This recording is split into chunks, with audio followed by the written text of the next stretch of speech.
Mesdames, Mesdemoiselles, Messieurs, bonjour et bienvenue pour cette présentation. Je bénis le nom de Dieu qui m'a donné le courage et l'esprit de vérité pour partager avec vous la parole de Dieu dans ces versets qui semblent parfois être difficiles pour certains d'entre nous. Que le Seigneur et l'Esprit Saint soient en vous au moment du partage de la parole de la vie, lumière du monde de tout chrétien. Le sujet de cette présentation est la suivante. Exégèse de Matthieu chapitre 7 verset 6 et de Matthieu chapitre 15 verset 26. Une réponse à la dawa sur la mission de Jésus. Voilà. Certains peuvent se poser la question, pourquoi ne pas faire deux vidéos distinctes, la première traitant d'un verset et la seconde traitant d'un autre verset. En effet, j'ai décidé de regrouper les deux exégèses dans la même présentation, car en effet, les deux versets de Matthieu chapitre 7 verset 6 et de Matthieu chapitre 15 verset 26 contiennent tous les deux l'expression « chien » prononcée par Jésus, pour laquelle la dawa rétorque sur chacun de ces deux versets que l'expression « chien » prononcée par Jésus veut dire « païen ». Et la dawa affirme que la mission de Jésus n'est pas universelle car elle n'est pas destinée aux païens désignés sous l'expression péjorative de chien. C'est pourquoi regrouper les deux exégèses dans la même présentation permettra de bien examiner, voire distinguer l'expression commune de chien de Jésus dans les deux versets. Ceux qui ont affirmé sans détour que la mission de Jésus n'est pas universelle sont Abdul Majid, Karim Hanifi, Hanifiyat TV et d'autres que je ne connais pas. Leur affirmation sera vérifiée dans cette vidéo et nous saurons s'ils racontent des énormités ou s'ils sont véridiques. Cette présentation va se faire en deux chapitres. Dans le premier chapitre, je vais faire l'exégèse de Matthieu chapitre 7 verset 6 en commençant par observer bibliquement l'utilisation des expressions « chien » et « pourceau » qu'on retrouve dans le passage de Matthieu, chapitre 7, verset 6, avant de faire l'exégèse de ce verset pour donner l'explication réelle des expressions « chien » et « pourceau » dans le contexte de ce verset. Et je prendrai le soin de répondre dans ce premier chapitre si la mission de Jésus peut être qualifiée de non universel.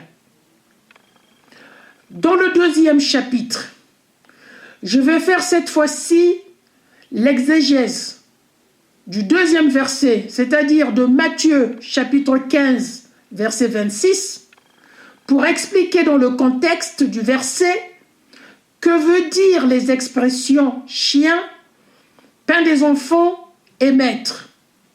Une autre expression sera prononcée par Jésus dans la suite du même récit. Et cette expression, c'est la foi.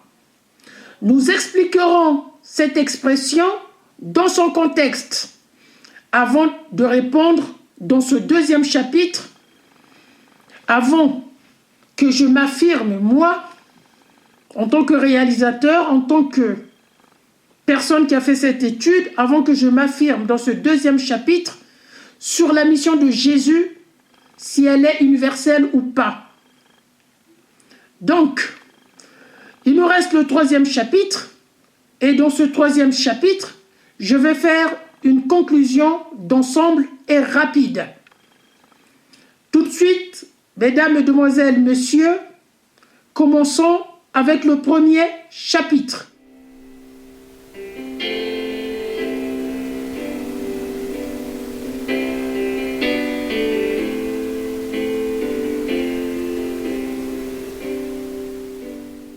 Premier chapitre, exégèse de Matthieu, chapitre 7, verset 6.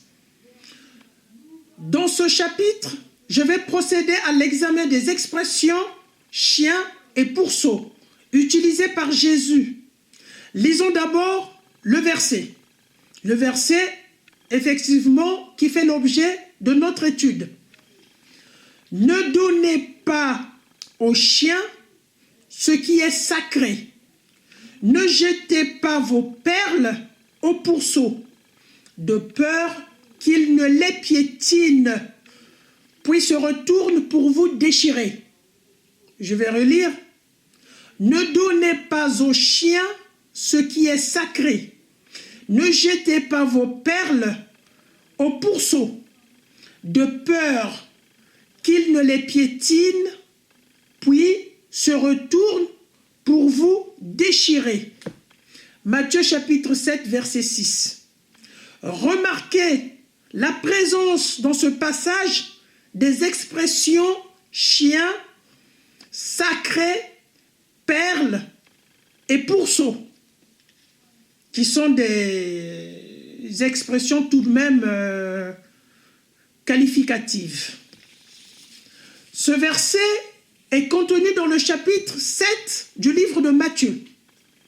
Le chapitre 7 du livre de Matthieu commence par des enseignements de Jésus auprès des apôtres qui doivent régler les rapports entre les apôtres et les incrédules.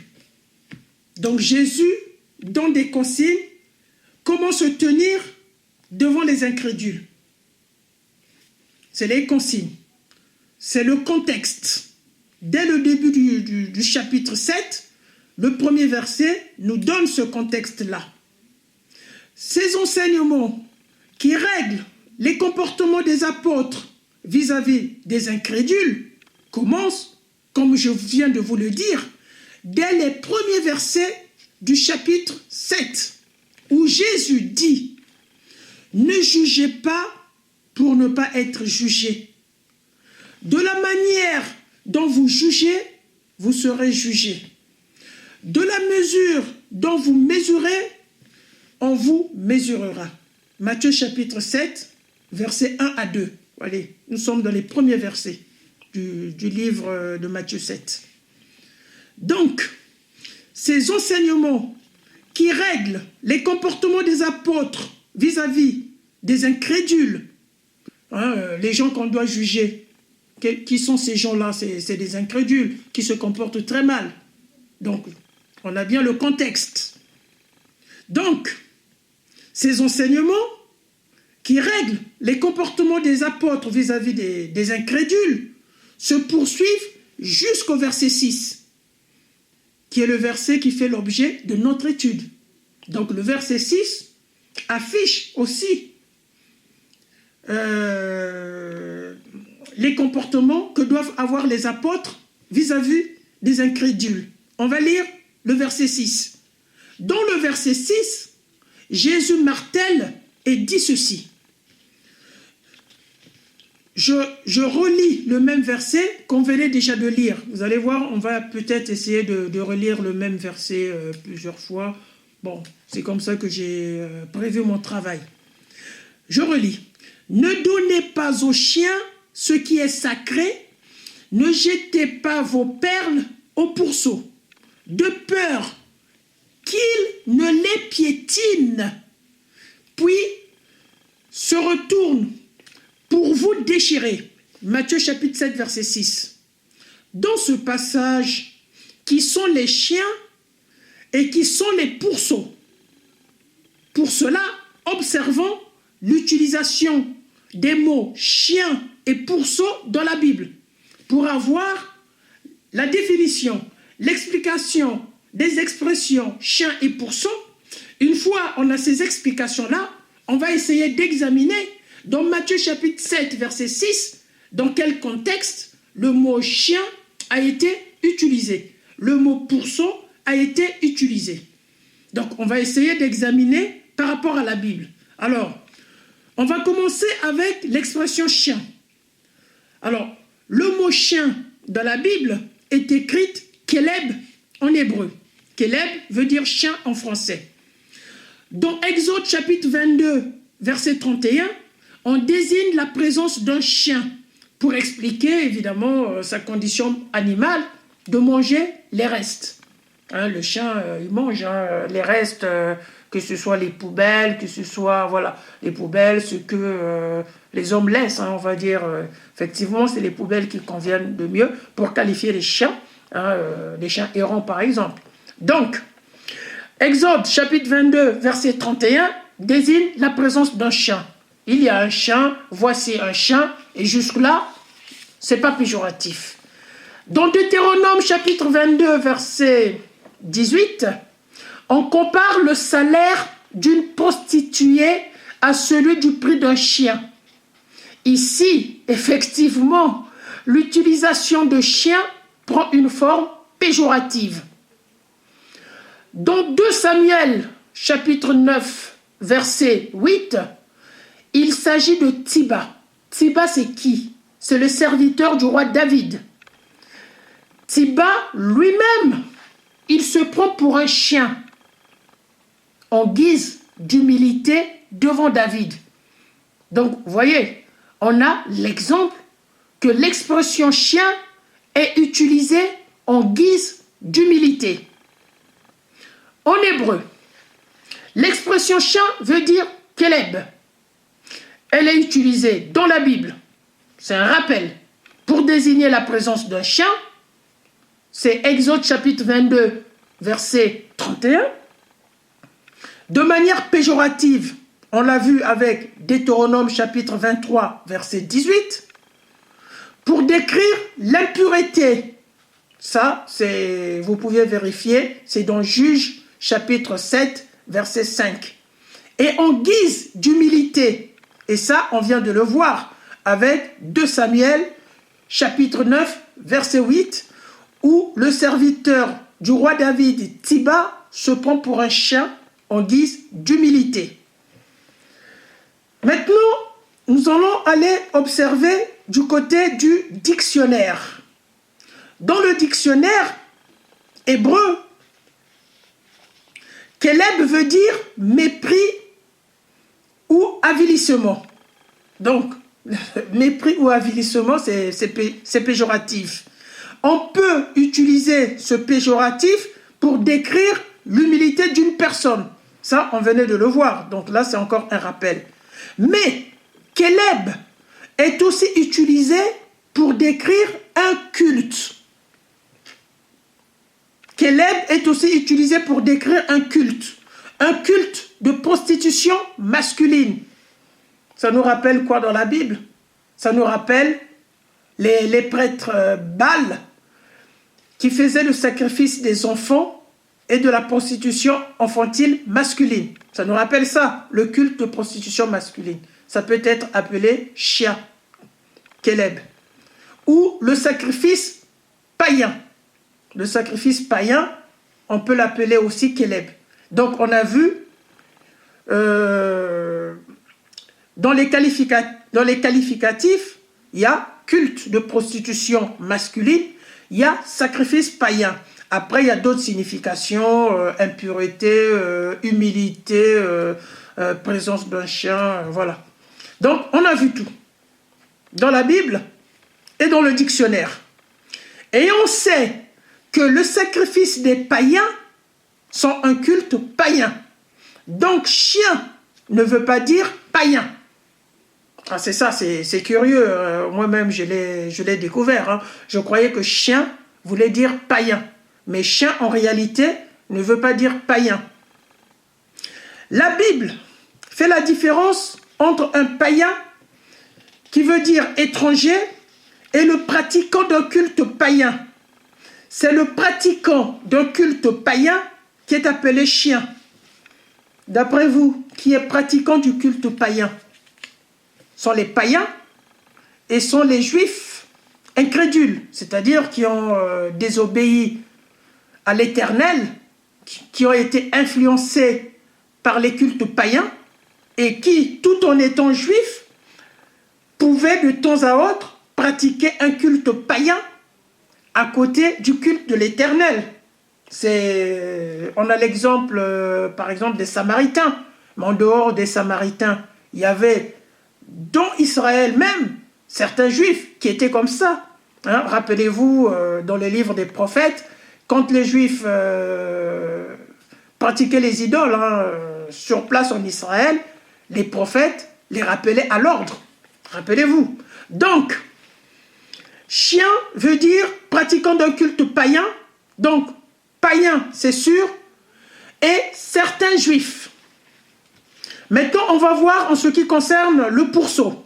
Pour le pourceau. Le mot pourceau dans la Bible est écrite en hébreu jazir. Elle indique le porc, le cochon et le sanglier. Dans Lévitique, chapitre 11, verset 7, et Deutéronome, chapitre 14, verset 8, l'expression porc désigne un animal impur. Dans Proverbes, chapitre 11, verset 22, l'expression porc est utilisée pour faire un compliment de beauté. Ah, vous voyez, là, le porc, on fait un compliment de beauté, c'est étonnant. Donc, ce qu'il faut retenir de l'expression porc dans la Bible, elle est utilisée de façon péjorative avec Lévitique chapitre 11 verset 7 et Deutéronome chapitre 14 verset 8 pour décrire l'impureté et également de façon non péjorative avec Proverbes chapitre 11 verset 22 pour faire un compliment de beauté. Maintenant, examinons le verset qui est l'objet de notre étude, Matthieu chapitre 7 verset 6. On va relire à nouveau le verset. Ça, je vous avais prévenu, ce verset, on va le relire. C'est comme ça que j'ai prévu mon travail, quoi. On va le relire. Ne donnez pas aux chiens ce qui est sacré. Ne jetez pas vos perles au pourceau, de peur qu'ils ne les piétinent, puis se retournent pour vous déchirer. Matthieu chapitre 7, verset 6. Or, le contexte du passage fait suite aux recommandations de Jésus aux apôtres sur les comportements exemplaires à tenir dans leur vie, dans leur rapport avec leurs frères et aussi et surtout avec les incrédules. Nous le savons à partir des premiers versets. Les premiers versets du chapitre 7 du livre de Matthieu qui dit ceci. Ne jugez pas pour ne pas être jugés. De la manière dont vous jugez, vous serez jugés. De la mesure dont vous mesurez, on vous mesurera. À partir de là, on a le contexte. On sait qu'il s'agit des recommandations, des conduites que les apôtres doivent tenir, puisque ici, Jésus ne s'adresse pas aux foules juives. Jésus ne s'adresse qu'aux apôtres. Et ces recommandations de commandement exemplaires se terminent au verset 6. D'accord? Ça se termine au verset 6. Ne donnez pas aux chiens ce qui est sacré. Voilà, c'est une recommandation. Ne donnez pas aux chiens ce qui est sacré. Deuxième recommandation, ne jetez pas vos perles au pourceau. La conséquence, si vous donnez aux chiens ce qui est sacré, si vous jetez vos perles au pourceau, la conséquence, de peur qu'ils ne les piétinent, puis se retournent pour vous déchirer. Donc, le verset de Matthieu chapitre 7 verset 6 parle d'abord de ne pas donner aux chiens ce qui est sacré et répète de ne pas donner des perles au pourceau. Il y a deux expressions. Ne pas donner aux chiens ce qui est sacré et ne pas donner des perles au pourceau. Les deux expressions veulent dire la même chose. D'un côté, les perles sont des biens précieux et le sacré est aussi un bien précieux. D'accord? On sait très bien que les perles et le sacré sont des estimations de grande valeur. Donc, dans le cas du passage de Matthieu chapitre 7, verset 6, les perles et le sacré veulent simplement dire la pureté. C'est la métaphore. La Bible, c'est un livre où il y a des codes, il faut décoder. Ce n'est pas la première fois que je vous le dis. Et là, c'est la métaphore. La métaphore, que veut dire les perles, que veut dire le sacré, c'est la métaphore, c'est la pureté. Ce qui est sacré, c'est ce qui est estimable. Et les perles sont aussi des objets estimables. Et ce qui est estimable, c'est la métaphore de la pureté. Maintenant, de l'autre côté, les chiens et les pourceaux sont des bêtes impures. Ça, on le sait, hein, avec le livre de la Torah. D'accord? On le sait. Sont des bêtes impures. Donc, les chiens et les pourceaux veulent dire l'impureté. Voilà. Matthieu chapitre 7, verset 6. Vous voyez? Et pourtant, on a vu la définition de chien, de pourceau. Hein, on sait que dans Lévitique et dans les Deutéronomes, on qualifie le porc d'impur.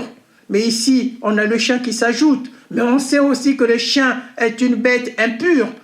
Et donc, le chien est accolé avec les pourceaux. Vous voyez? Donc, mesdames, mesdemoiselles, messieurs, contrairement à la dawa qui dit que l'expression chien veut dire païen, pour enfin dire que Jésus n'a pas été envoyé pour les païens, n'est que mensonge et mauvaise compréhension des Écritures. Nous savons, chien veut dire pratiquant du culte païen.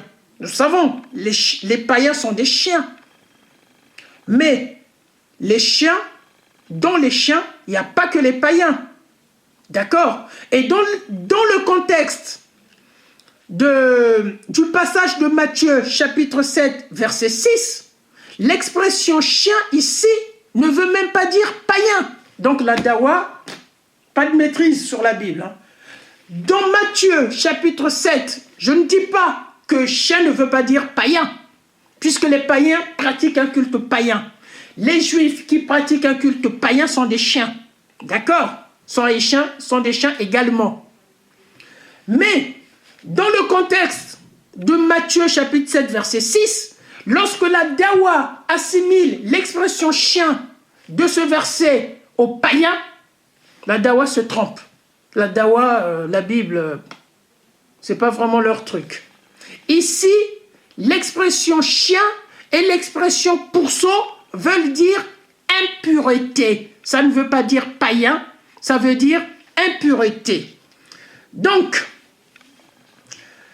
puisque ça ne veut pas dire païen, on a là une accusation de la dawa qui n'est pas fondée sur la Bible.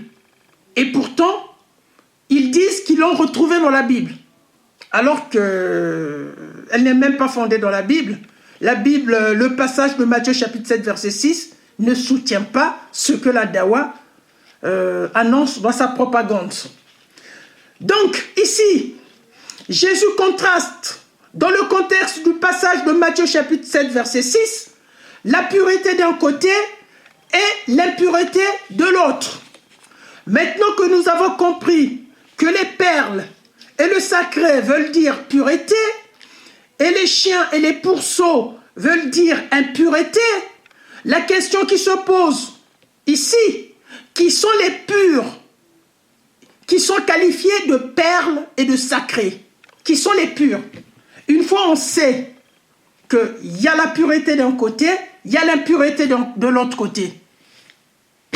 Mais nous allons savoir qui sont les purs et qui sont les impurs, qui sont les perles et le sacré, et qui sont les chiens et les pourceaux.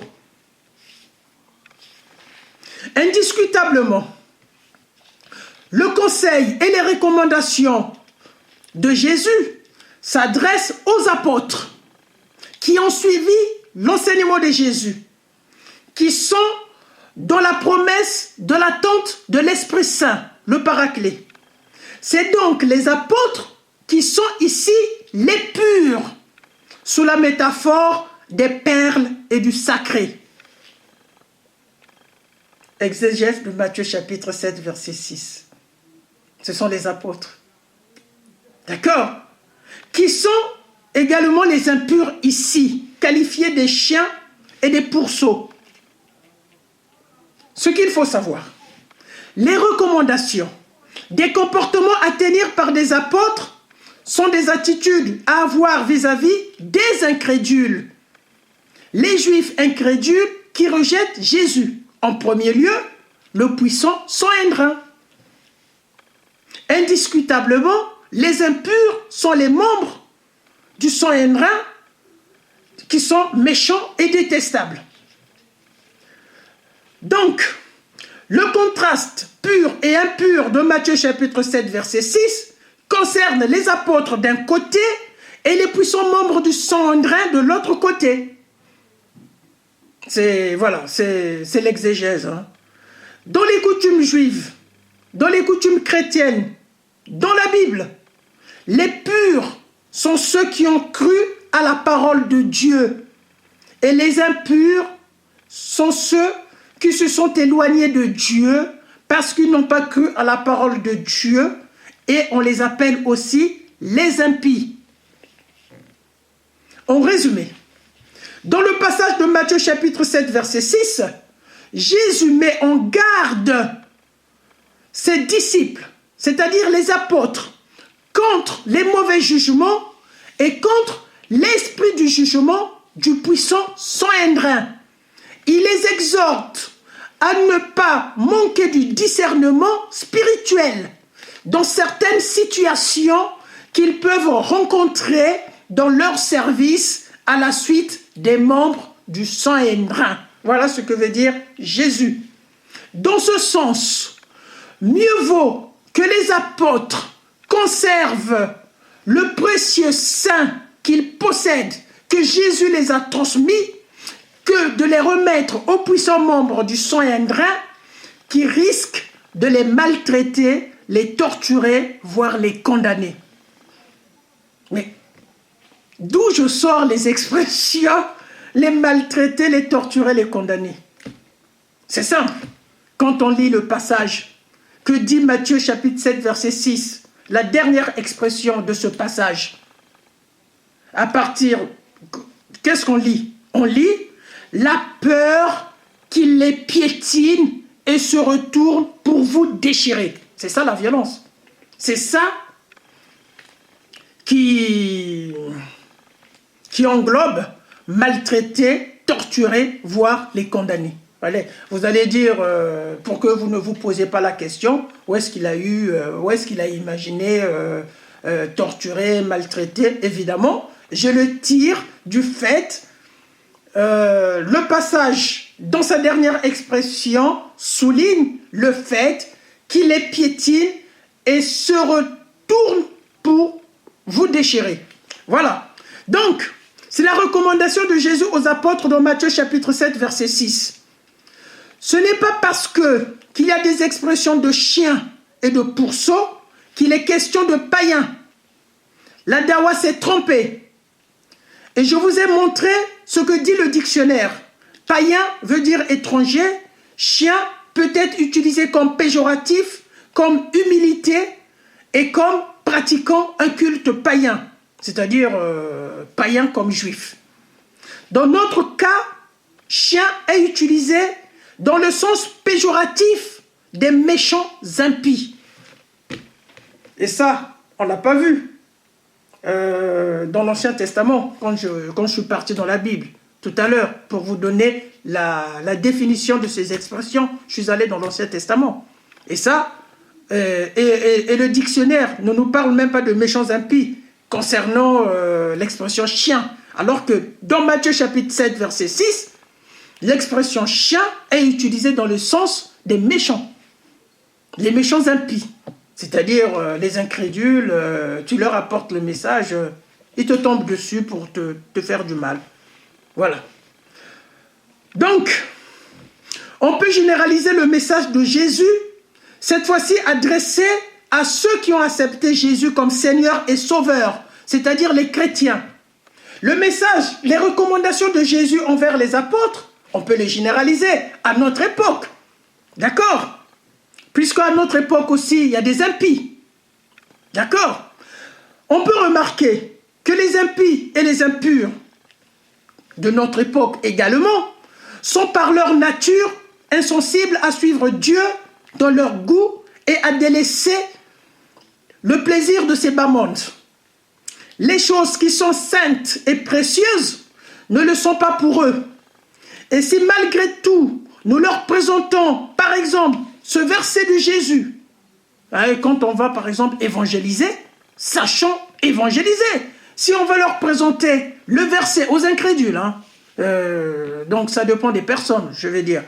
Si on leur présente le verset de Matthieu chapitre 22, versets 37 à 39, « Tu aimeras le Seigneur ton Dieu de tout ton cœur, de toute ton âme et de toute ta pensée. C'est le premier et le plus grand commandement. Et voici le second qui lui est semblable. » Donc, les deux commandements sont égaux.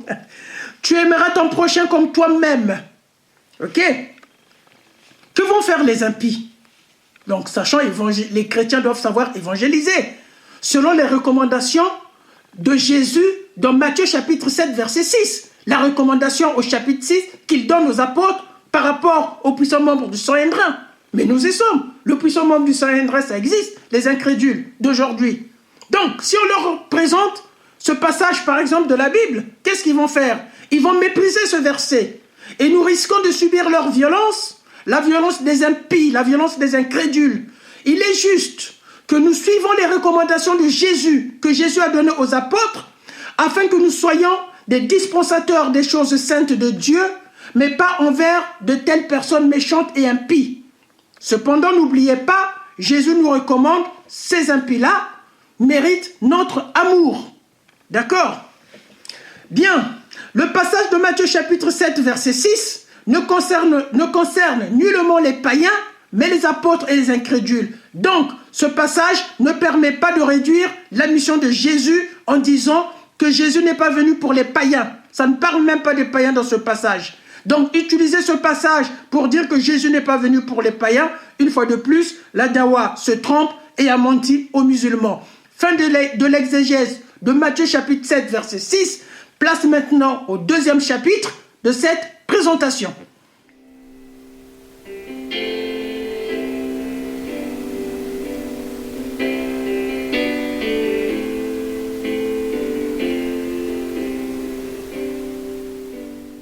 Deuxième chapitre, exégèse de Matthieu, chapitre 15, verset 26. Voilà, dans ce passage, il y a aussi utilisation du mot chien. Et surtout, on verra à la fin, il y a utilisation de la bouche toujours de Jésus du mot foi, de l'expression la foi. Et donc, nous, on va examiner chien utilisé par Jésus et aussi foi utilisé par Jésus. Donc, que dit le passage de Matthieu chapitre 15, verset 26? Jésus répondit, d'accord, il n'est pas bien, répondit à une païenne, une cananéenne, il n'est pas bien de prendre le pain des enfants et de le jeter aux petits chiens. Matthieu chapitre 15, verset 26, je relis. Il n'est pas bien de prendre les pains des enfants et de le jeter aux petits chiens. Ce passage note une incidence entre la cananéenne et Jésus. Mais dans son contexte, ce récit qui relate cette incidence commence depuis le verset 21 du même chapitre, le verset 21. Ouais, ça, c'est un passage du verset 26. Son contexte commence au verset 21, où Jésus se retira de la région de Tyr, de Sidon, pour entrer dans les territoires cananéens. Matthieu chapitre 15, verset 21. Voici qu'une Cananéenne venue de ces territoires disait en criant, « Prends pitié de moi, Seigneur, fils de David. Ma fille est tourmentée par un démon. » Matthieu chapitre 15, verset 22. Remarquez la présence des expressions « Prends pitié de moi », l'humilité. Bon, encore. « Seigneur, fils de David ». Décodé. C'est la reconnaissance de la messianité. Le Messie sera descendant de David. Bien qu'en Israël, à l'époque, il y avait des descendants de David. Mais qu'est-ce qui nous fait dire? C'est un signe de messianité. Parce que l'expression fils de David est précédée de l'expression Seigneur. Seigneur, fils de David. La Cananéenne, elle était, je ne peux pas dire cultivée à l'époque, mais elle avait déjà des connaissances, quelques connaissances. Peut-être, sûrement, on va le voir à la suite. Elle avait quelques connaissances, hein, on va le voir. Allez, c'est parti, on continue. Les disciples s'approchèrent de Jésus pour lui demander « Renvoie-la, car elle nous poursuit de ses cris. » Matthieu chapitre 15, verset 23. Ah, c'est des faits chronologiques hein, que je suis en train de vous réciter en fait. Pourquoi les apôtres demandèrent à Jésus de la renvoyer? Ça, c'est aussi une question. Bien que le passage, le récit ne le dit pas, mais on peut se poser cette question. Mais cette question, la réponse, on la trouve ailleurs dans la Bible. Simplement parce que les apôtres se souviennent de la loi juive, qui leur interdit le contact avec des païens. Mais le maître, qui est Jésus, au lieu d'éviter le territoire interdit, puisqu'ils étaient même interdits de rentrer dans les territoires païens, au lieu d'éviter le territoire interdit, Jésus entraîne ses apôtres dans ce territoire interdit. On va dire, c'est la première personnalité biblique qui le fait. Il y a sûrement des juifs incrédules, qui ne respectaient peut-être pas la loi ou qui étaient attirés par des cultes païens qui pouvaient rentrer dans les territoires païens. Mais on ne peut pas imaginer Jésus qui rentre dans un territoire païen, alors le sang indien va piquer une crise. Il parle de la parole de Dieu, il enseigne, il rentre dans un territoire païen. Qu'est-ce que c'est que ça? Mais Jésus est rentré avec les apôtres, qui de plus causent un contact avec une païenne. Donc c'est de trop pour les apôtres. On rentre dans les territoires païens, au lieu que nous soyons de passage, notre maître a un contact interdit. Qu'est-ce qu'ils font? Ils viennent voir Jésus, écoutez, maître, débarrasse-toi d'elle. C'est ça. Donc, on peut s'imaginer pour les apôtres, respectueux de la loi, c'était un peu trop. Alors, il faut convaincre le maître d'éviter ce contact. Ainsi, les apôtres disent à Jésus, renvoie-la, car elle nous poursuit de ses cris. Matthieu chapitre 15, verset 23. Mais Jésus ne renvoie pas la femme païenne, comme les préconisent les apôtres. Il préfère la répondre en ces termes. Je n'ai été envoyé qu'aux brebis perdues de la maison d'Israël. Matthieu chapitre 15, verset 24. Les musulmans, la Dawa, utilisent aussi ce verset pour dire, voilà, la mission de Jésus, locale, réservée aux brebis perdues de la maison d'Israël. Mais moi, mon but pour cette présentation n'est pas de m'attarder sur ce verset, c'est plutôt c'est de vous parler des chiens, les expressions chiens prononcées par Jésus. Donc ça, le Matthieu chapitre 15, verset 24, c'est un truc que je maîtrise. Hein. Ça, ne vous inquiétez pas. Mais mon but, c'est pas faire cette exégèse, vous voyez. J'ai pas envie de tout mélanger, d'inviter les gens un coup à gauche, un coup à droite, non. Bien, malgré cette réponse assez brute de Jésus, c'est-à-dire, je n'ai été envoyé qu'aux brebis perdues de la maison d'Israël, Matthieu chapitre 15, verset 24, malgré cette réponse, la Cananéenne ne cède pas. La Cananéenne, elle s'accroche et rétorque, cette fois-ci, en se prosternant devant Jésus. Ce n'est pas un signe d'humilité. On a le premier signe d'humilité. D'accord? Prends pitié de moi. on a là un deuxième signe d'humilité, c'est la prosternation. C'est la prosternation. D'accord? Se prosterner devant Dieu, ça va. Bon, le pape, il se prosterne dès qu'il arrive sur une terre. Mais la prosternation du pape aussi, c'est un signe d'humilité aussi. Voilà. Et donc là, on a la prosternation de la cananéenne, de la païenne, qui est un signe d'humilité. Et qu'est-ce qu'elle va dire en se prosternant? Seigneur, viens à mon secours. Matthieu chapitre 15, verset 25.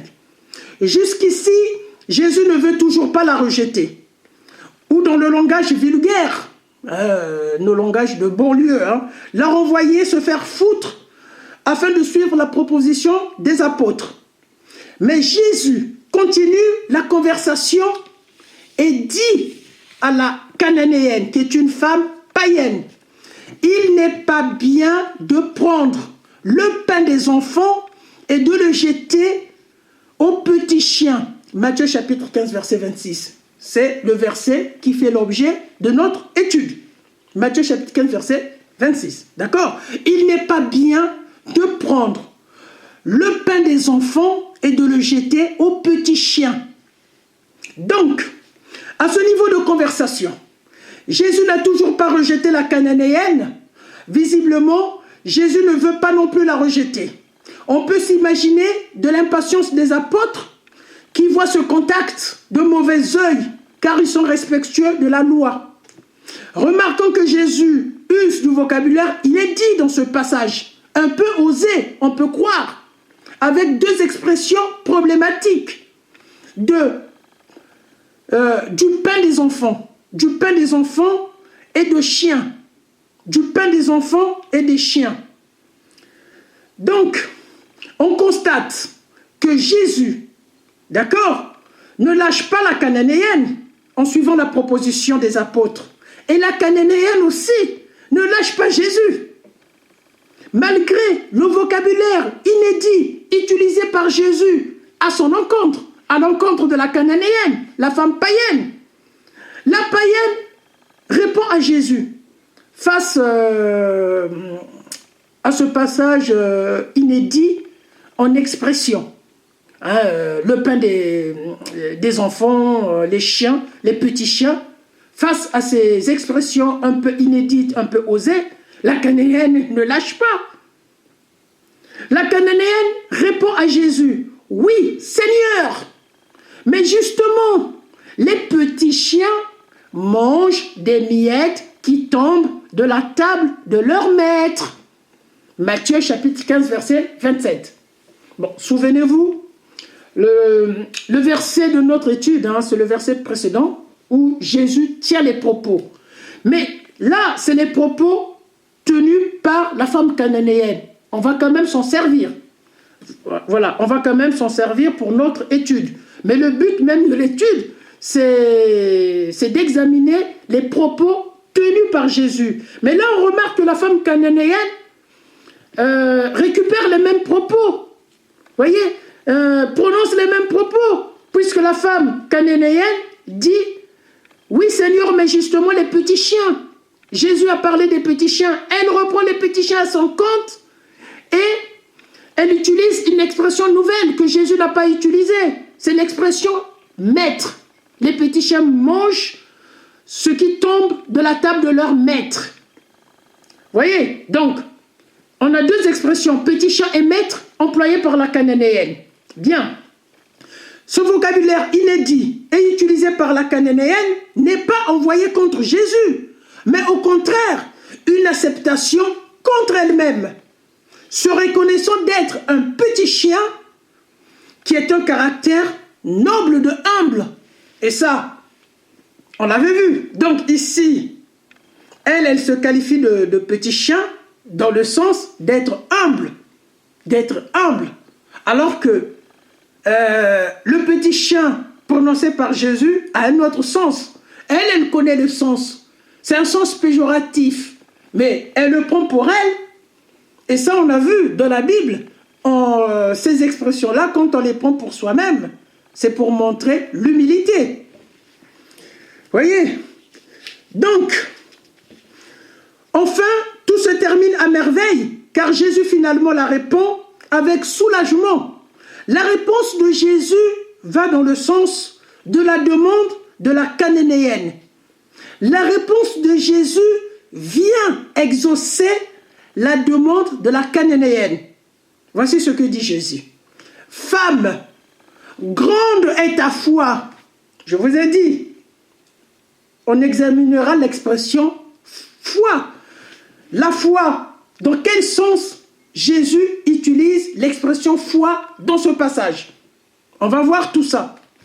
Donc, Jésus répond, femme, grande est ta foi, que tout se passe pour toi comme tu le veux. Et à l'heure même, sa fille fut guérie. D'accord? Donc, là, c'est Matthieu, chapitre 15, verset 28. Avec ce passage, nous sommes à l'issue du dialogue de Matthieu, chapitre 15, verset 28, hein, qui n'est pas le dernier passage du chapitre, mais le dernier passage de cette incidence. Nous sommes à l'issue du dialogue, à l'issue de l'incidence. Jésus parle à la fin de la foi, concernant la femme païenne. Mais la foi en quoi? Elle n'est pas juive. Mais on parle de la foi pour une païenne. Et pourtant, la femme païenne ne s'est pas convertie à Christ. Comme Marie-Madeleine. Marie-Madeleine s'était convertie à Christ. Moi, je dirais Marie-Madeleine, elle est apôtre. C'était une apôtre de Christ. Elle était avec Christ tout le temps. Avec comme les apôtres aussi. Les 12 apôtres étaient avec Christ tout le temps. Mais à côté des 12 apôtres, il y avait Marie-Madeleine. Elle était aussi apôtre. Mais là, on a une femme cananéenne qui ne s'est pas convertie. D'accord? Et la femme païenne n'a pas dit à Jésus, je vais tout abandonner pour te suivre. Ça montrerait la foi.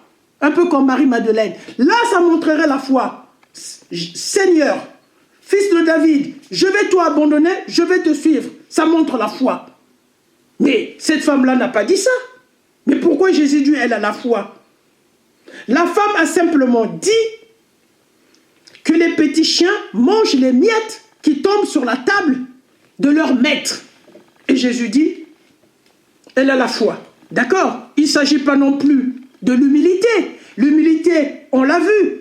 À chaque intervention de la païenne, chaque intervention commençait par l'humilité. Voilà. Donc, Jésus reconnaît sa foi. Tout ce que dit le passage, que cette femme reconnaît, qu'il n'y a pas une différence entre les maîtres et les petits chiens. C'est tout ce que ça veut dire. C'est tout ce que cette femme-là veut dire à Jésus. Qu'il n'y a pas une différence entre les maîtres et les petits chiens. Les petits chiens qui mangent les restes des maîtres voulaient simplement dire, il n'y a pas une différence. D'accord? Non. Oh putain, je me suis trompé. Elle voulait plutôt dire, il y a une différence entre les maîtres et les petits chiens. Il y a une différence. Mais de quelle foi dont il s'agit? Nous le verrons tout à l'heure. Dans ce récit d'incidence entre Jésus et la femme païenne, nous avons vu l'utilisation remarquée des expressions un peu inédites qui sont pain des enfants et chiens prononcés par Jésus dans Matthieu chapitre 15 verset 26, petit chien et maître prononcé par la païenne dans Matthieu chapitre 15 verset 27.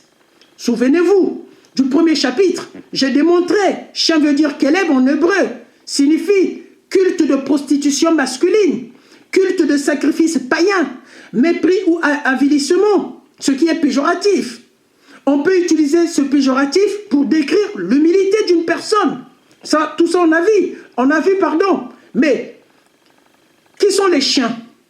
Qui sont, que veut dire le pain des enfants? Et que veut dire les maîtres? Qui sont les maîtres? Que veut dire le pain des enfants? Qui sont les chiens? Et qui sont les maîtres? La lecture attentive du passage de Matthieu chapitre 15, du verset 26 où Jésus a prononcé ces expressions, au verset 27 où la païenne a prononcé ces expressions aussi, on remarque le pain des enfants est la parole de Dieu. C'est ça le pain des enfants, c'est la parole de Dieu. Les maîtres sont les juifs. Le pain des enfants, les maîtres, le pain des enfants qui est réservé aux maîtres, hein, les maîtres sont les juifs, Et les chiens, j'ai du mal à dire païen, parce que dans les dictionnaires, on nous parle de culte. Un juif qui pratique le culte païen, il est traité de chien. Un païen est déjà traité de chien d'avance, parce que naturellement, il pratique le culte païen. Donc, mais j'ai constaté que dans le contexte de Matthieu chapitre 15, verset 26, les propos de Jésus sur chien, ça a un sens tout court de païen. Ça n'englobe pas les juifs qui ont embrassé le culte païen. À mon avis, ça n'englobe pas. Tout simplement parce que Jésus avait affaire à une cananéenne qui est une païenne. Voilà, donc c'est comme ça que je l'ai vu. Parce que ni le dictionnaire ne dit païen veut dire chien veut dire païen, mais je pense que ici ça a le sens de païen. Donc Jésus voulait vraiment parler de païen en utilisant l'expression chien. Bien, mesdames, mesdemoiselles, messieurs, je vais maintenant répondre à la question de la foi de la cananéenne constatée par Jésus. Or, la foi, c'est croire. La foi, c'est croire. Croire à Jésus, suivre Jésus, un peu comme les chrétiens, ils ont la foi en Jésus. D'accord? Mais à aucun moment, cette femme païenne a dit « je crois en Jésus ». À aucun moment, elle a dit « je vais tout abandonner pour suivre Jésus ». D'accord? Elle n'a même pas dit non plus « j'ai la foi en Jésus ». Et pourtant, Jésus reconnaît sa voix. Voilà ce qui est curieux. Lorsqu'on est dépourvu de la capacité de déchiffrer le corpus biblique, ce texte de l'apôtre Matthieu peut nous montrer un Jésus indifférent et provocateur envers des étrangers. Parce que païen veut dire étranger, non juif. Et pourtant, cette situation est très sérieuse. Que les apôtres ont intervenu auprès de Jésus de partir et de laisser la femme cananéenne, mais Jésus n'écoute pas ses apôtres et continue la conversation avec la femme païenne. Pendant ce temps, la fille de cette femme est cruellement tourmentée par un démon, mais au lieu de sortir la fille de la païenne de sa détresse, Jésus continue de discuter et prendre le temps. Les apôtres se demandent pourquoi Jésus continue de discuter avec une païenne. Le plus surprenant, c'est le comportement de Jésus. Dès le début, la païenne désigne Jésus par sa messianité en reconnaissant Jésus comme Seigneur et fils de David. Mais toujours là, rien n'est fait. Jésus ne guérit toujours pas. Les deux personnes continuent leur conversation.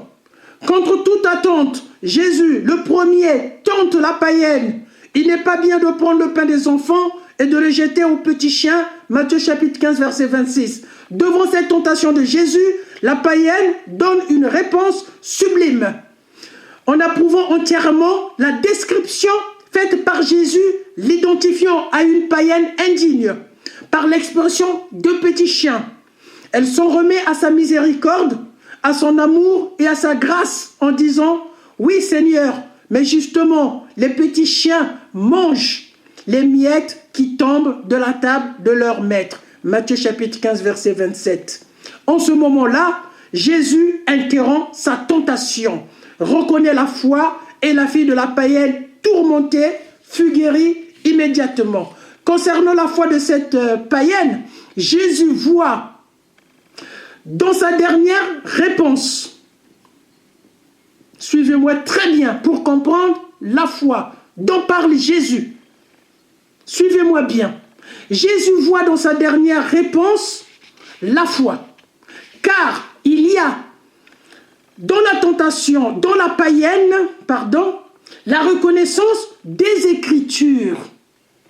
Ça, la foi. La reconnaissance des Écritures qui est la tentation de la question posée par Jésus à la cananéenne dans Matthieu chapitre 15, verset 26. La tentation que fait Jésus. Mais c'est sur les Écritures. Jésus veut dire dans les... on va dire dans la loi juive, ça fait partie des Écritures, qu'on ne doit pas donner le pain des enfants aux petits chiens. Ce sont les Écritures. Mais le caractère humble de la païenne ne signifie même pas la foi. À plusieurs fois, elle a montré son caractère humble à Jésus. Le caractère humble signifie simplement l'humilité, pas la foi. Être humble signifie l'humilité, mais ne signifie pas la foi. D'accord? Mais l'expression « les petits chiens mangent les miettes qui tombent de la table de leur maître » équivaut à dire « les païens sont destinés à la parole de Dieu ». Des enfants d'Israël, c'est ça que ça veut dire. Les païens, c'est-à-dire les miettes pour les petits chiens qui viennent des maîtres. Les païens, c'est-à-dire c'est une reconnaissance des Écritures. Jésus fait une tentation sur les Écritures, probablement de la Torah écrite ou de la Torah orale, en disant on ne peut pas donner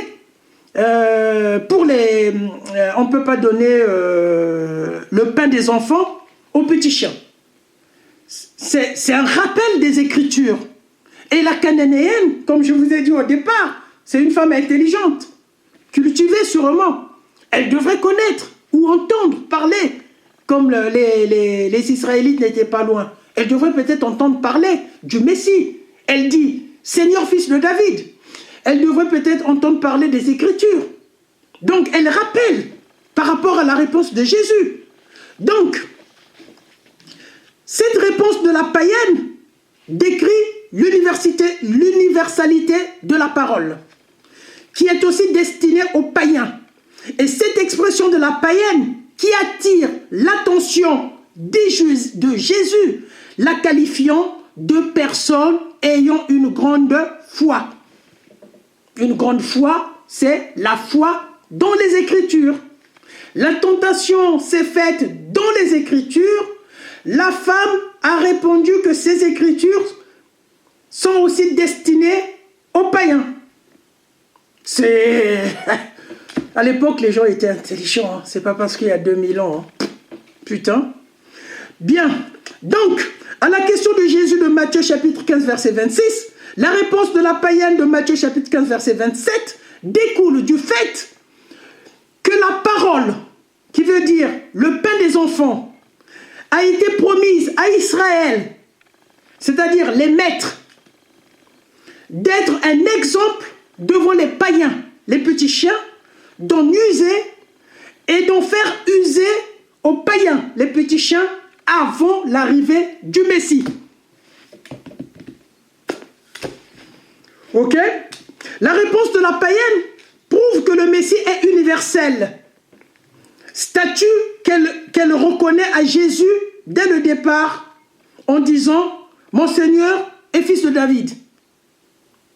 Donc, elle n'est pas israélite, mais elle prend Jésus pour son Seigneur qui est fils de David.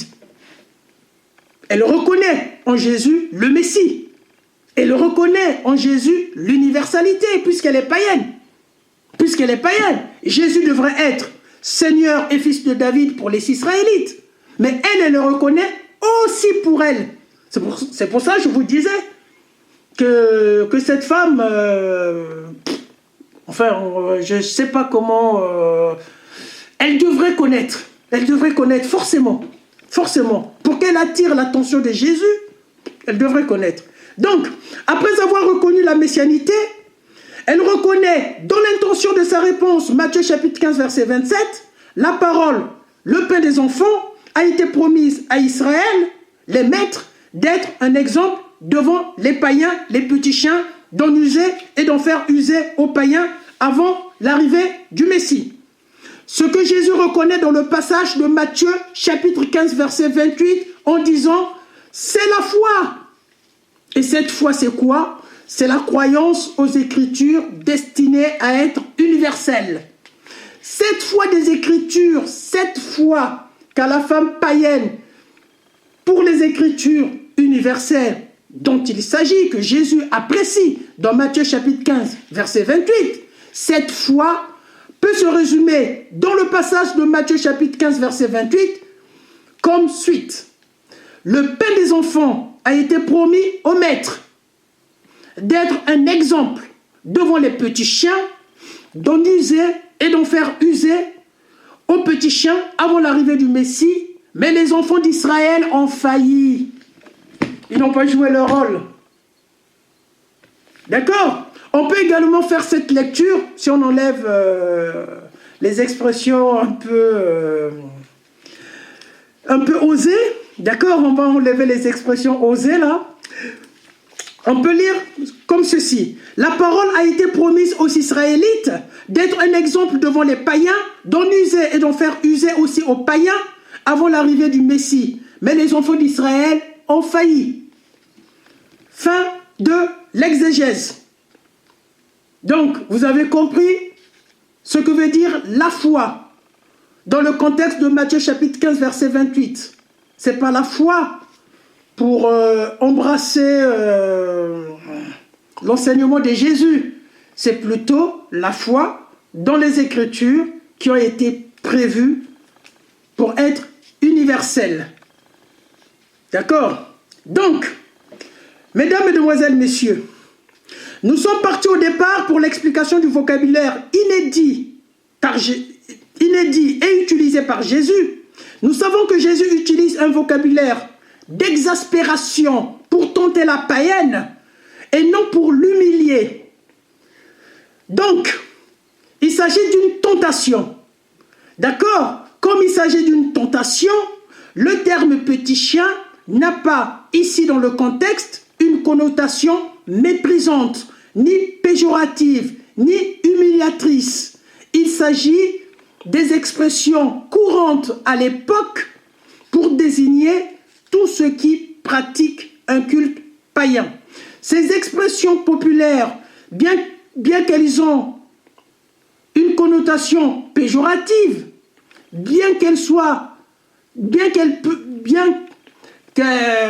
qu'on puisse s'en servir pour une connotation péjorative, mais ici, Jésus s'en sert pour la tentation et non pas pour une connotation méprisante de la païenne.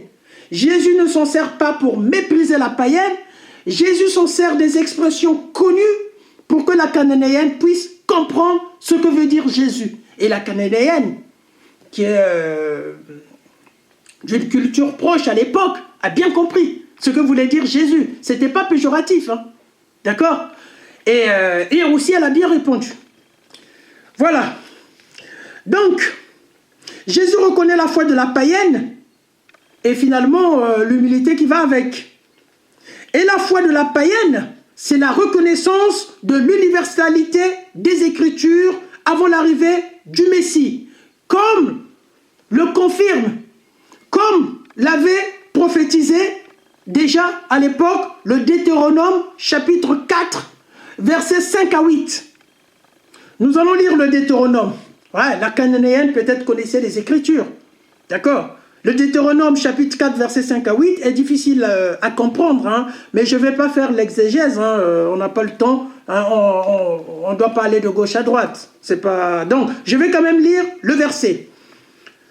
Voici, je vous ai enseigné des lois et des ordonnances, comme l'Éternel, mon Dieu, me l'a commandé, afin que vous les mettiez en pratique dans le pays dont vous allez prendre possession. Vous les observerez et vous les mettrez en pratique, car ce sera là votre sagesse et votre intelligence aux yeux des peuples des nations. La sagesse et l'intelligence aux yeux des peuples des nations qui entendront parler de toutes ces lois et qui diront: cette grande nation est un peuple absolument sage et intelligent. Donc le but, c'est ça. C'est que ces écritures devant les païens, une fois les païens sont en contact avec ces écritures, que les païens disent: cette grande nation est un peuple absolument sage et intelligent.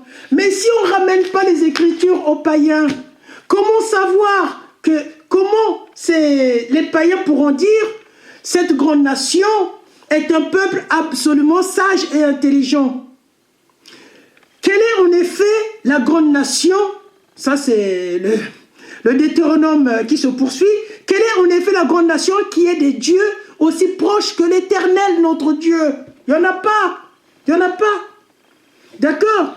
Et quelle est la grande nation qui est des lois et des ordonnances justes, comme ce que l'Éternel nous a donné? Il n'y en a pas. Donc, il devait servir d'exemple. Mais le peuple israélite n'a pas servi d'exemple. Les païens devaient s'intéresser que Israël est une grande nation, que Israël a des lois justes, que nous allons intégrer l'Éternel, le Dieu d'Abraham et d'Isaac. Ils ne l'ont pas fait, les Israélites. Le Deutéronome chapitre 4, versets 5 à 8, le préconisait. Sûrement la Cananéenne, peut-être le savait. Elle répond à Jésus. C'est la foi dans les Écritures. Elle a la foi dans les Écritures hébraïques.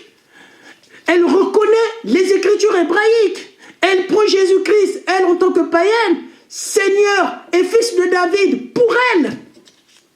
Vous voyez, ce passage de Deutéronome chapitre 4, versets 5 à 8 montre, après lecture, Israël a été choisi pour recevoir, préserver et transmettre la parole de Dieu aux païens après la mise en pratique comme exemple. Le passage souligne, ce sera là votre sagesse et votre intelligence aux yeux des peuples des nations qui entendront parler de ces lois.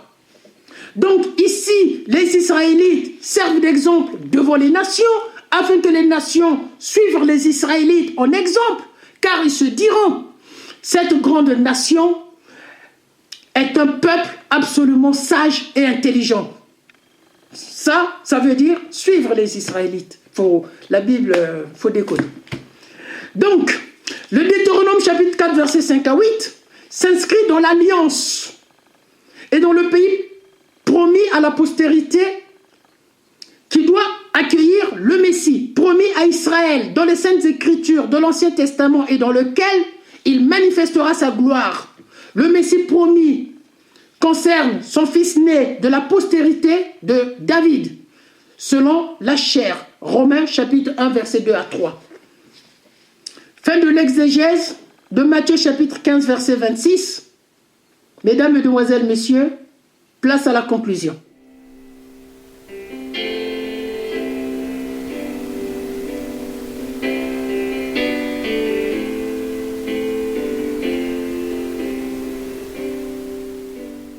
Troisième chapitre, conclusion.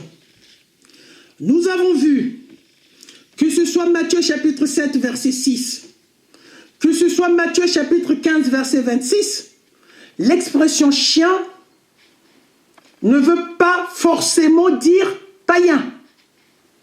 Dans Matthieu chapitre 7, verset 6, l'expression chien, dans le contexte de ce verset, veut dire impur, pour parler en métaphore des membres du puissant Sanhédrin. Tandis que dans Matthieu chapitre 15, verset 26, la même expression de chien veut dire pratiquant d'un culte païen. J'ai hésité de suivre la définition du dictionnaire. Je pense que dans le contexte, Jésus voulait parler des païens. Donc ici, la même expression de chien veut dire païen. L'expression foi utilisée par Jésus dans Matthieu chapitre 15, verset 26, nous montre que la foi dont il est question est la reconnaissance des Écritures du Nouveau Testament par la païenne. La parole a été promise aux Israélites d'être un exemple devant les païens, d'en user et d'en faire user aussi aux païens avant l'arrivée du Messie, mais les enfants d'Israël ont failli. Cette donnée sonne le glace de la mission universelle de Jésus.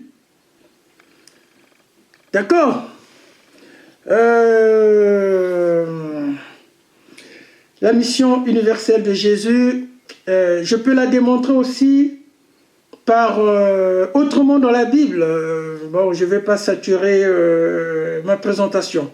Alors, donc, le Messie devait arriver. Les païens devaient avoir les Écritures. Les Juifs devraient avoir les Écritures. Et le Messie englobait tout ce monde-là. Donc, les Israélites ont failli.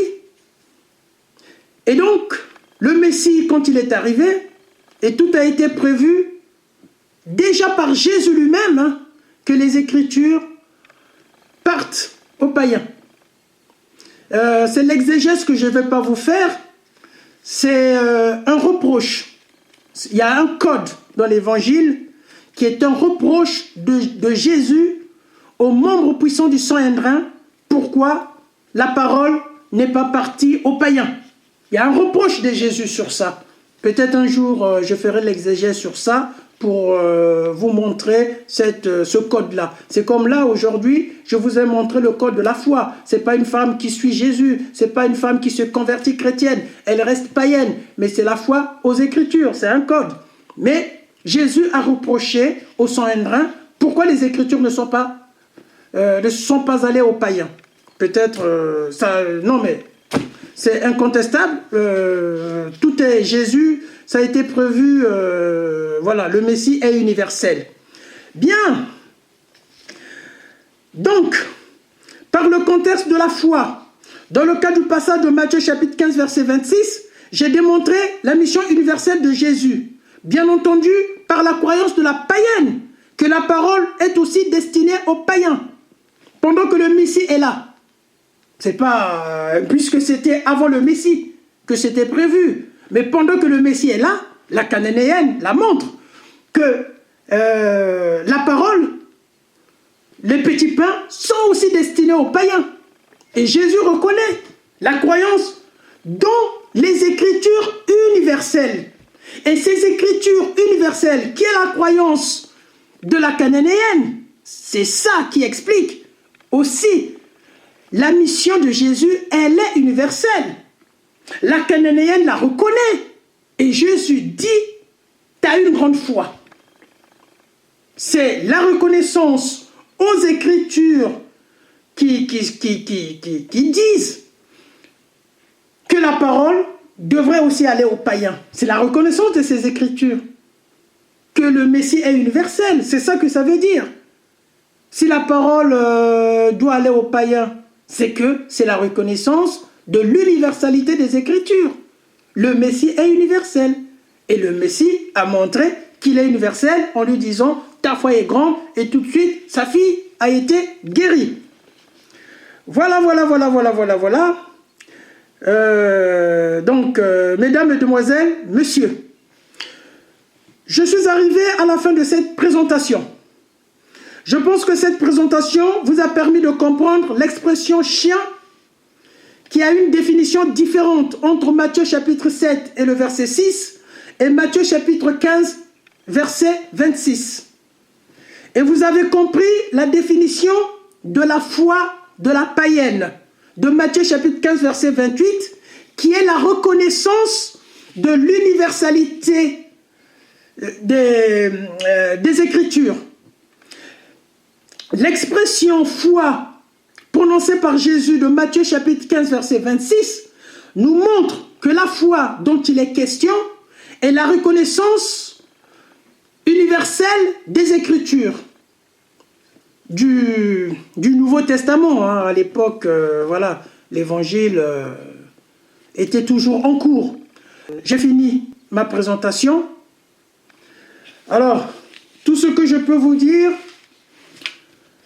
que le Seigneur vous ouvre le cœur, que le Seigneur soit avec vous, que le Seigneur vous accompagne, que l'Esprit Saint vous guide.